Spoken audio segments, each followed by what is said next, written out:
আবারও তুমুল যুদ্ধে জড়িয়ে পড়েছে ইরান ইসরায়েল। জাতিসংঘ থেকে শুরু করে অনেক দেশ এই যুদ্ধ থামানোর আহ্বান জানাচ্ছে, কিন্তু ইরান ইসরায়েল কেউ যদি কথা না শুনে তাহলে এই যুদ্ধের পরিণতি কি হতে পারে? যুদ্ধের আওতা কি আরও বাড়তে পারে? এক প্রতিবেদনে বিবিসি কিছু সম্ভাবনা আর সম্ভাব্য খারাপ আর কি ঘটতে পারে তা তুলে ধরেছে। যেমন, যুদ্ধে জড়িয়ে যেতে পারে আমেরিকা। ট্রাম্পের আমেরিকা যদিও বলছে এই যুদ্ধে তারা কোনো কিছুই করছে না, তবু ইরান বিশ্বাস করে ইসরায়েলের পেছন দিক থেকে খেলছে আমেরিকা।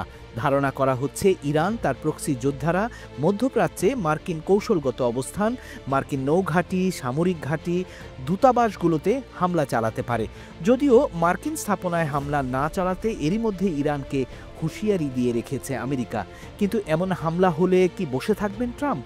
যেখানে দীর্ঘদিন ধরেই ইরানের বিরুদ্ধে যুদ্ধের ময়দানে ট্রাম্পের আমেরিকাকে নামাতে চাইছে নেতানিয়াহুর সরকার।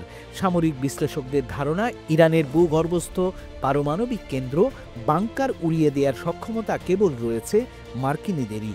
আর যদি কোনোভাবে এই যুদ্ধে আমেরিকা জড়িয়ে পড়ে তাহলে তার প্রভাব হতে পারে দীর্ঘমেয়াদী ও মারাত্মক। সম্ভাবনা 2, যুদ্ধে জড়িয়ে পড়তে পারে মধ্যপ্রাচ্যের নানান দেশ।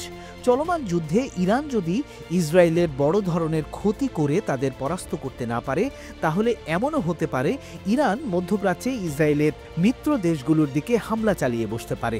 যেমন 2019 সালে ইরান সৌদি আরবের তেল খনিতে হামলা চালিয়ে বসেছিল। 2022 সালে ইরানের প্রক্সি যোদ্ধারা আরব আমিরাতেও হামলা করেছিল।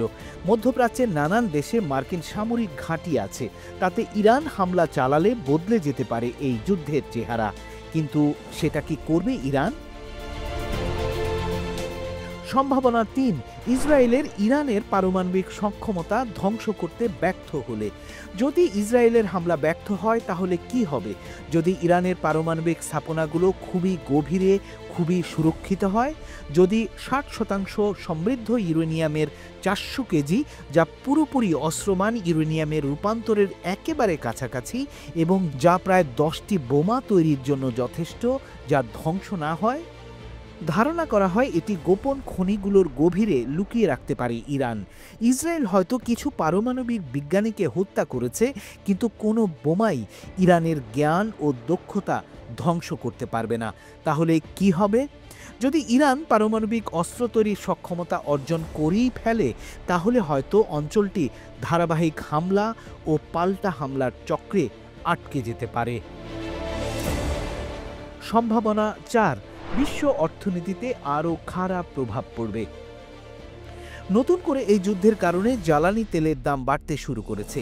এই যুদ্ধের কারণে যদি ইরান জ্বালানি তেলের পরিবহন রুট হরমুজ প্রণালী বন্ধ করে দেয়, অন্যদিকে ইরানের প্রক্সি গ্রুপ হুতি লোহিত সাগরে তেলের জাহাজে হামলা চালাতে শুরু করে, জ্বালানি তেলের দাম বাড়ার কারণে দুনিয়ার সব মানুষের ভোগান্তি চরমে পৌঁছেছে।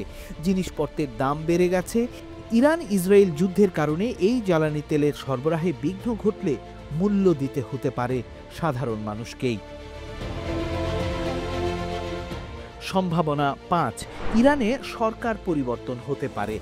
ইসরায়েলের লক্ষ্য ইরানের পারমাণবিক সক্ষমতা ধ্বংস করা, কিন্তু নেতানিয়াহু পরিষ্কার করে বলেছেন দেশটির আসল লক্ষ্য ইরানের সরকার ফেলে দেয়া। সেক্ষেত্রে ইরানের সরকার পতন হলে যে শূন্যতা তৈরি হবে তার প্রতিক্রিয়া কেমন হবে? যে গৃহযুদ্ধ শুরু হবে তা কি সামাল দিতে পারবে কোনো দেশ? ইরাকের সাদ্দাম হোসেনের পতন বা লিবিয়ার গাদ্দাফির পতনের পর দেশটিতে কি এখনো শান্তি ফিরেছে? মাহবুব শারক, পলিটিকা টিভি, লন্ডন।